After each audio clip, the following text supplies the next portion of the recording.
In the hustle bustle of our daily routines, many of us look for moments of quiet and self reflection. Finding inner peace can be a challenge, but there are pathways that guide us there, and one such path is Yin Yoga. But what exactly is Yin Yoga? Welcome to yet another episode of Beyond Her Story on Wonder Woman Wednesday. Today we have with us Brunali Madhukar.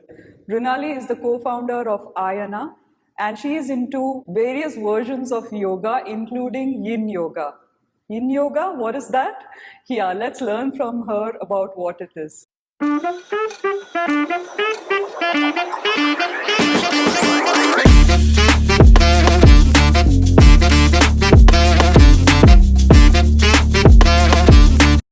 Welcome, Runali, to Beyond Her Story. It's such a pleasure to have you here. Thank you so much for having me. Thank you for allowing us to come here and shoot the episode at your INA studio. I'm honored to have you here. So glad you could make it. Let's start from the beginning, Runali. What is it that made you pick yoga, as a practice and as a profession? Honestly, yoga happened to me quite by chance. I didn't go looking for it. It came to me. I was an engineering student. I finished my computers, but I feel I was very directionless. But as I started practicing yoga, I felt so many things inside me start to shift. If I have to describe myself, I would say that I was like a house which had all its external lights turned off. So basically, like a dark house.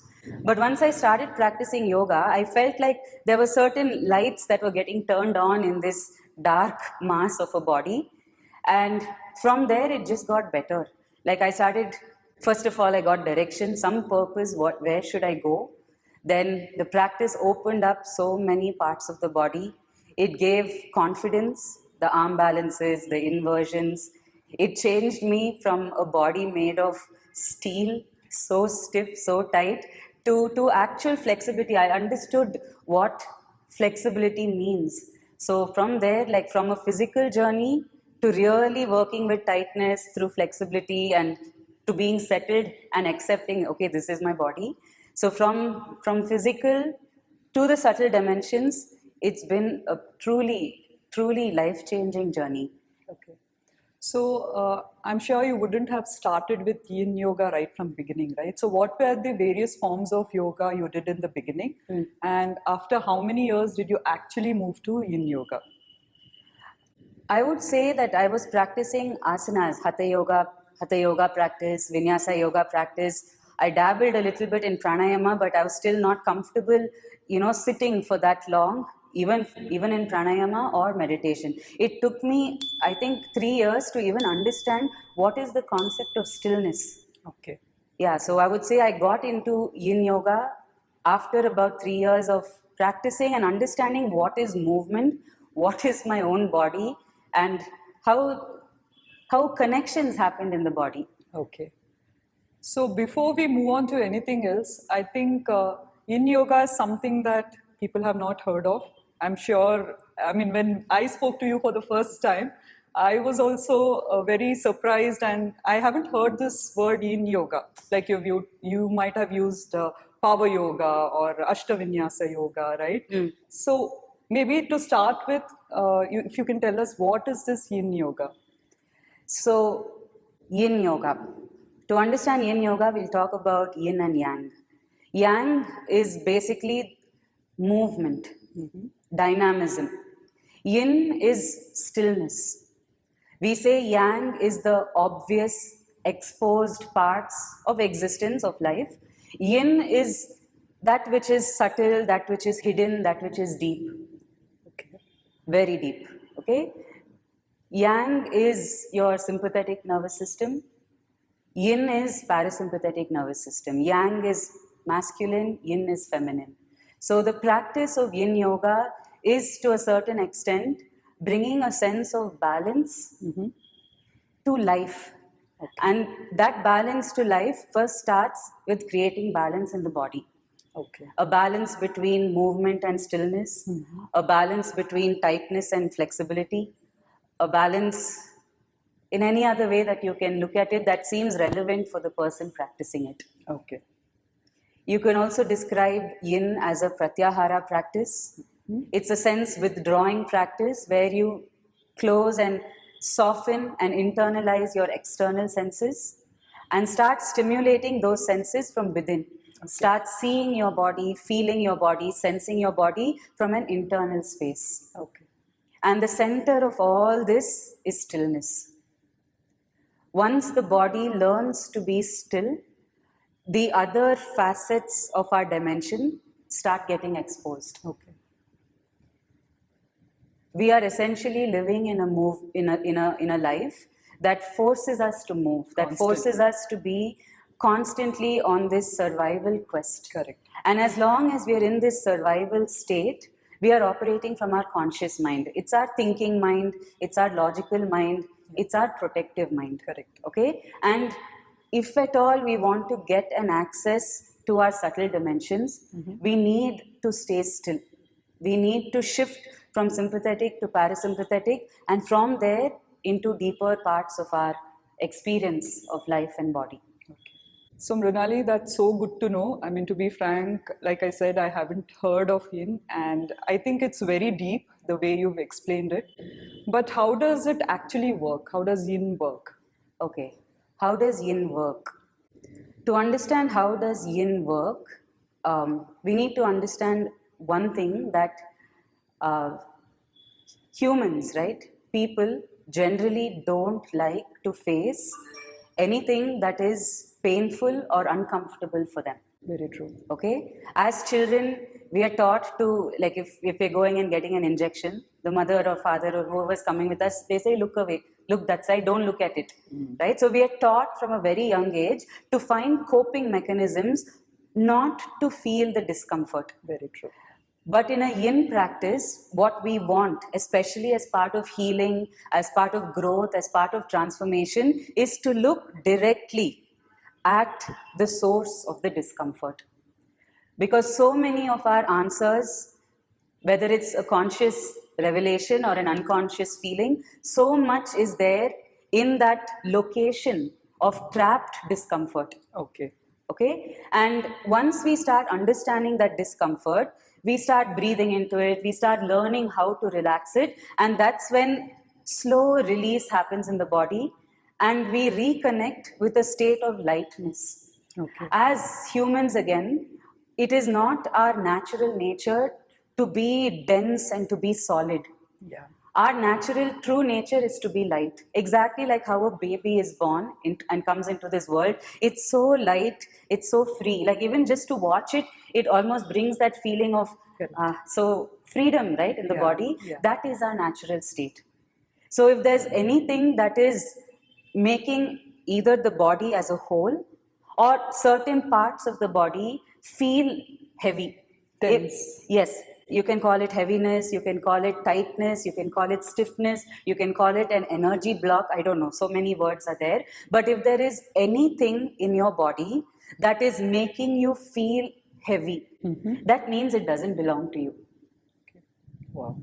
Okay, it means you're carrying around this foreign energy which is not belonging to you, which at some point you need to give back. Okay, somebody might have said something to you randomly as a comment. That person said it and went, but we are now holding on to the energy of that person. Yeah. And that, right, over a period of time, that stays in the body. It manifests as muscular tightness, it manifests as organ imbalance. It creates a lot of issues in the body later on. Yeah. So as a practice, when we do yin, we are just understanding what is it that I am carrying in my body that is not mine, and how can I start uncreating what I created. Okay. Okay. Like if I'm running, right? When you run, running is a muscle contracting activity. Correct. Going to the gym, lifting weight is a muscle contracting activity, and these activities are great. Bodies need it. But what we need to understand is that we are taking the muscle away from its natural state into a different state. So whatever we have created, we now need to uncreate it and bring it back to a balanced state. Okay. This is just an example with respect to activity. But this can happen anytime you are in a stressed situation. Okay, your body, your muscular system knows The only way that it knows to respond is by contracting as a defense mechanism. Okay. So if you have created that contraction, that tightness, that tenseness in your body, you need to find ways to uncreate it. Okay. You need to find ways to change it, to bring it back to its original state of lightness. Okay. And this change can only happen when you give time for the body to be still. It's like a deep thinking process, right? If we're constantly on the move, our day is packed, our schedule is packed, there's no me time, or there's no just sitting down thinking time. That is where our conscious and subconscious mind kind of gets separated. So we need to find at least an hour for ourselves where we're just able to let go of things that we brought into the body, and yin is a great way of finding the release. You'll keep hearing all the teachers in yin class saying, relax, allow the body to surrender, allow the body to release, feel the muscles letting go. All of this is nothing but the awareness that I was holding, and now the awareness that I'm releasing. Yeah, understood. I think this is one thing that needs to be addressed. Like you said, some things are very small. Somebody said a comment, and it stays very deep in some people. Then there are people who also face a lot of traumas. And I think those are the things which actually, maybe they are more major in nature. And, Oh, yes. Yeah. Some traumas are very deep rooted, and we, again, right, to survive, we have to move forward. Yeah. So, as a defense mechanism, we build walls around the trauma. So, to a point where we don't even know that we've been storing it. Yeah. Because it's like, if I'm not thinking about it, it's not there. It doesn't exist anymore. But the truth is, it exists. Yeah. I think, like you said before, we bury it deep inside, and Yes. we don't even know that. And we don't even know, and it's become life now. Yeah. But with respect to yin and yang, balance has to be created. Yeah. If anything has gone out of balance, the body and its intelligence or nature will ensure that balance comes back. Yeah. So I was just telling you that it's as if we're driving a car, okay, and the driver, which is us, we're blindfolded, and we have a navigator who's sitting in the back seat giving directions, but the navigator's voice has been reduced. So now it's just about understanding how can I listen to that navigator or that little voice inside my head which is constantly communicating with me. Yeah. Okay, your body is very intelligent. Nothing major can happen in your body without small clues that, hey, look, something is going wrong. Okay. So it's just about, can this blindfolded driver who's just going ahead in life, can he or she slow down enough, become sensitive enough to that soft voice that is telling you stop, slow down. Yeah. I think for that you need silence, and I think that is where yin comes in. Yeah, right? that is exactly where yin comes in. Yeah. All other yoga practices also somewhere taking us in that direction. I mean, that's the end goal. Yeah. But yin does it so beautifully. Such an in-depth explanation, Brinali. But the question I want to ask you is, who should practice yin yoga? Who should practice yin? Yin can be practiced practically by anyone. Okay. We look at it as a complementary practice to anything that is moving too much in life. Okay. So if you are an athlete who has many hours of training that you put into your day, yin is a complementary practice to improve your recovery, to improve your resting. Awesome. And to create that shift between sympathetic and parasympathetic. If you're not into practices, but if you're leading a very stressed lifestyle, so many hours at work, more stress at work, yin is again a complementary practice to bring stillness, to slow down the system. Okay. A body can heal only when it slows down. Yeah. And a mind can think and be creative only when it slows down.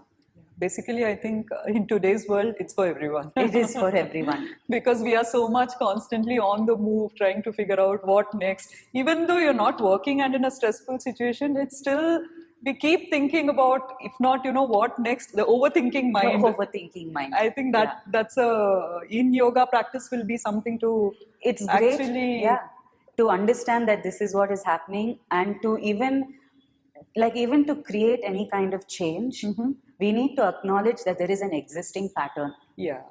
And that's what yin does. It first shows you that this is my thinking pattern or this is my feeling pattern. These are my instinctive responses. Once you're able to see it face to face and realize the truth that these are my instinctive patterns, and to first accept it without any filters, without any judgment that this is what I'm doing, the next step is to change it. Yeah. Okay, got it.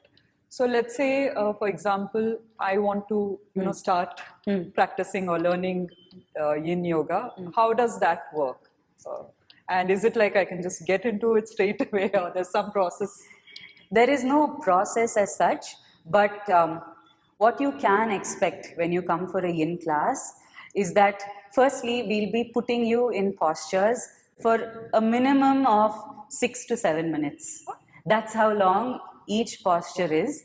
But the beauty of it is that we are staying in the posture in an absolutely relaxed state, pretty much like doing Shavasana in a posture.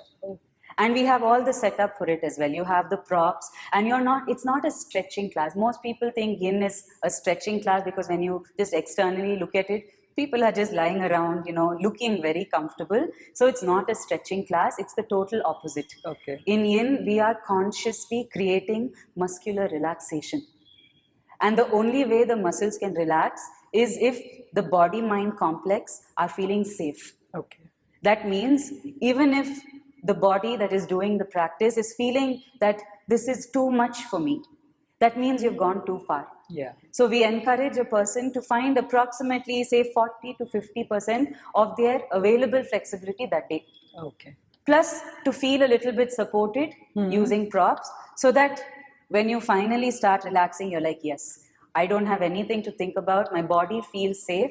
And so I can bring down my defenses. I can let my guard down. Okay. So the first thing you will expect or see when you come for a yin class are the long holds. Okay. And your teacher constantly reminding you to relax, soften your body, let the muscles melt. So all this is to just create that space of vulnerability for you to go into yourself. Okay. It's like an entryway, right? It's like a door. Your muscles, if they're tight, it's like the door is closed into your subtle dimension. So just by staying for a long time, and that's how much time it takes. When we talk of the sympathetic to parasympathetic shift, that's how long it takes for the body-mind to start going down. Okay. To shift from stimulation to relaxation. So that is what you can expect. Little bit of discomfort will be there, and that's what we were talking about earlier, that it is important to see the discomfort. Yeah. Don't run away from it. Go into it, dive into it head first. Understand who is coming at you. So when we're looking at sensations, it's as if we're looking at a new person entering a room. Yeah. Who is this person? Is it a friendly person? Why is this person here? What is the personality of the person? Correct. That's all you're doing. So stay still, stay supported, stay relaxed, and allow the process to take place, because it is a deeply personal journey. Yeah. Everybody goes through different experiences when they come for yin. Okay. So you run classes here at Ayana. So can you tell us a bit more about it so that anybody who's interested in will know how to get in touch with you? So Ayana Yoga Academy was founded by Rigesh Vatakandi and co-founded by me. And we are located here in Jayanagar 5th block. We have all kinds of classes. We have Hatha yoga classes, we have Vinyasa yoga classes, aerial yoga, yin yoga, we have pranayama classes, we prop yoga classes. We try to offer as much variety as possible to people from a range of experiences, moving from highly intense classes to beginner-friendly classes to slowing down and stillness-based practices. Okay. So is it that to get into a yin class, you should have the foundation of the other yoga courses? Yes. So it is my observation that anybody who's been exposed to movement accept stillness practices better. Okay. So I will say that if you're totally new to the practice of yoga itself or movement, do at least 3 months of a regular yoga class before you come for a stillness class. That way, you won't leave the class feeling bored or what am I supposed to do here? What am I supposed to feel here? Because, as I said, right, when I first started my yoga journey, I was this dark house. I couldn't feel anything. To be very honest, I didn't know what a sensation is. Right? So, only when I started moving and feeling my body did that side start to become more apparent. So, this is what I would say to anybody: start connecting with your body first through movement and then come for a stillness based practice. But having said that, there are always exceptions. There are people who just want to experience it and they Yes, take to it like fish and water. So, I think, like you said, it's the intention probably Yes, which matters. and, definitely. yeah. Yeah. I think if you want to move from the hustle bustle and want to go into silence, then it becomes easier to accept it. Yes, for sure. Yes. Very well put. So I think this has been a wonderful, wonderful conversation, Pranali. I actually enjoy these kind of conversations, though I don't practice yoga now regularly. I have done that before. But when I talk to people like you, and especially the way you explain things and the in-depth knowledge you have, it makes me want to go back to it again and at least start doing it. So, very useful things that we notice in daily life that you've mentioned here, which I think people should start looking at, Normally, there's one more thing maybe I would want to ask you. I know that yin yoga is for everyone, but you know that we are Wonder Woman Wednesday. So I want to ask you just one question about, we know that, most of the women put their health as the least priority. So what would you say to them about practicing yoga or practicing yin yoga? I would say to them, please find a way to practice. Even if it's yoga or even if it's yin yoga, please find a way to practice because it is one of the most holistic ways to free the body. Okay, and it's expected as women, we're doing so many things, running a household, bringing up babies, that your own emotions and a lot of whatever you want to do might have been suppressed or pushed down for whatever reason. And when you have practices like this, it at least gives you maybe a temporary outlet to release it, to connect with yourself that, okay, this is me, and at some point I can come back to me. It gives you that confidence, it gives you that space that I am here and I will always be here and I have access to that. So I would say, yes, please practice. Yeah. So thank you once again, Brinali. Thank you for being a part of Wonder Thank you. Woman This was so Wednesday. much fun. I really enjoyed it. Same here. Thank you. Thank you.